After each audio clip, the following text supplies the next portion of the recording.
Good morning, good morning.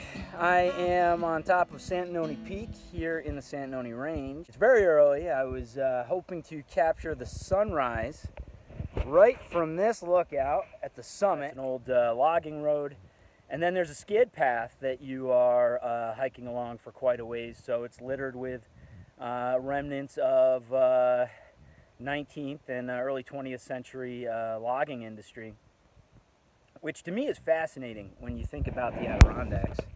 Try to give you just a little bit more of a view of how socked in it is. It's hard to imagine that this entire landscape was logged almost entirely bare at one point back in the late 19th century.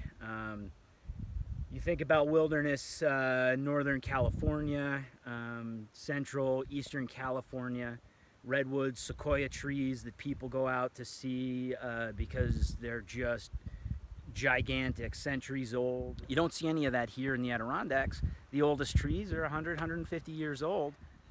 The logging industry did something to this area that you can either look at and say, oh, what a shame, right? Or you can actually look at the silver lining in that when the mass deforestation took place here in the Adirondacks, it created a tremendous amount of runoff. The rains that hit the mountains caused runoff that followed its natural watershed path into the surrounding lakes and rivers. Some flow north, some flow east, some flow west, but some flow south. And what happened was that these sediment-rich waterways filled with runoff ended up in industrial cities all along the Erie Canal, like Syracuse and Schenectady and Utica and Albany. Started experiencing a real lack of clean water because of it.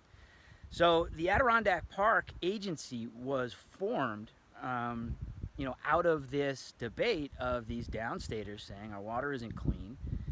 We can trace all of the cause back to the logging industry, the deforestation that's taken place. And that's why this area has been designated, as a preserve to maintain all of this great wilderness, so that the water doesn't create dirty drinking water for residents downstate. So, listen, you can often look at situations in a couple different ways, and I, for one, am going to choose to be thankful that we kind of pushed this terrain to its limits so that we can understand that it was worth saving and certainly worth enjoying.